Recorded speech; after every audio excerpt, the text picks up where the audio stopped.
व्यक्ति दुखी क्यों है?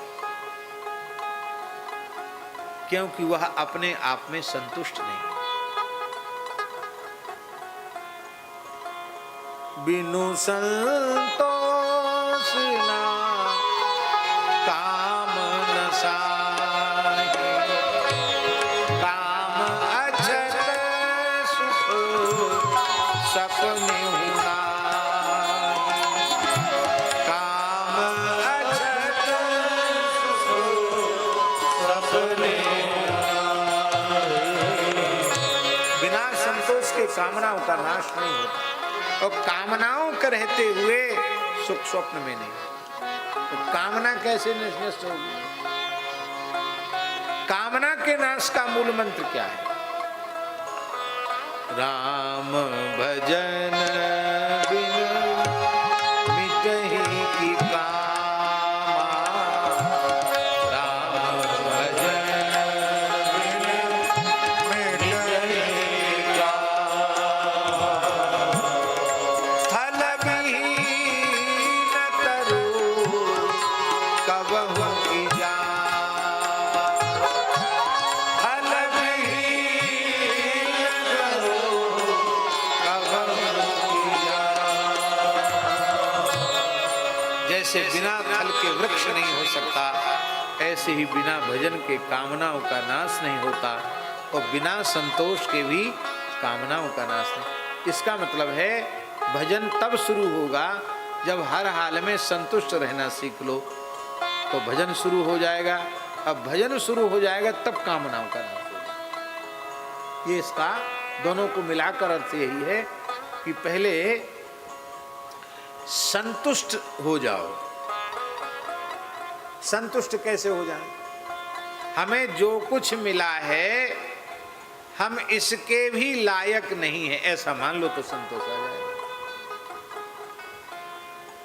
हम तो इससे अधिक के लायक थे, भगवान ने हमारे साथ न्याय नहीं किया, हमको कम दिया, हमें चपरासी ही बना के क्यों रखा, हमको तो कलेक्टर बनना चाहिए था। आप चपरासी बन के संतुष्ट हैं तो आपको कलेक्टर भी आपके सामने कुछ नहीं है। आप चपरासी की नौकरी में प्रसन्न हैं तो आप चपरासी की नौकरी करते करते भजन करके भगवान को प्राप्त कर सकते हैं। आप जहां रहें वहां संतुष्ट रहें। हमें जो कुछ मिला है ये हमारी योग्यता से अधिक मिला है, ऐसा समझ लो तो संतोष आ जाएगा। आप झोपड़ी में हैं तो आप विचार करें कि कितने लोग आज भी ऐसे हैं जो खुले आकाश के नीचे पड़े हैं। भगवान कितने करुणामय, हमको छाया तो दे रखी है।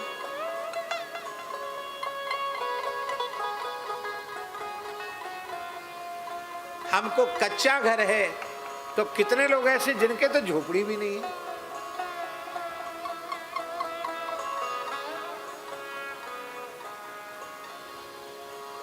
हमको घर तो बहुत अच्छा मिल गया, पक्का घर है, पर किला नहीं है।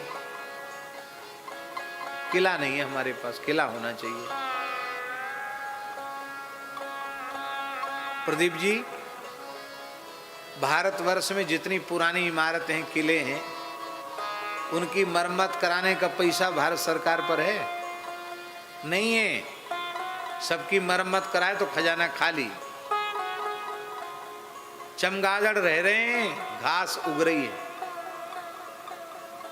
तो हम सोचें इतने बड़े बड़े किले जिस जमाने में बने होंगे, ना क्रेन थे ना आधुनिक यंत्र थे, कैसे बनाए होंगे?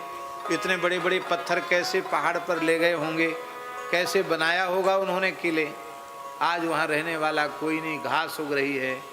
भैया ठाकुर जी ने जो कुछ घर दिया है बहुत ही, इतना ही बहुत है, इससे ज़्यादा अपने को आवश्यकता नहीं है। भजन करना है, क्या करना है?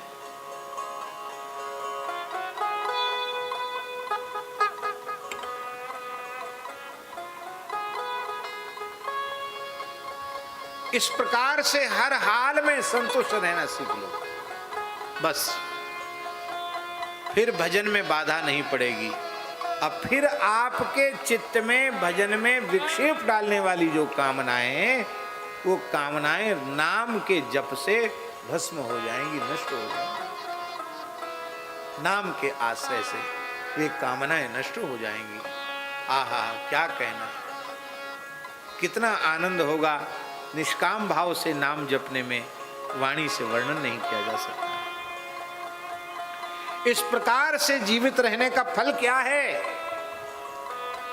जीवस्य तत्व जिज्ञासा नार्थो यश्चेह कर्मिभिः। जीवित रहने का फल है तत्व की जिज्ञासा। इसी शरीर से, इसी जीवन में भगवत साक्षात्कार हो, भगवत तत्व का अपरोक्ष अनुभव हो, भगवत तत्व का बोध हो, ऐसी प्रबल इच्छा, यही मनुष्य जन्म का फल है। हम बार बार प्रार्थना कर रहे हैं, भगवत प्राप्ति की कामना अशुद्ध चित्त में नहीं आती,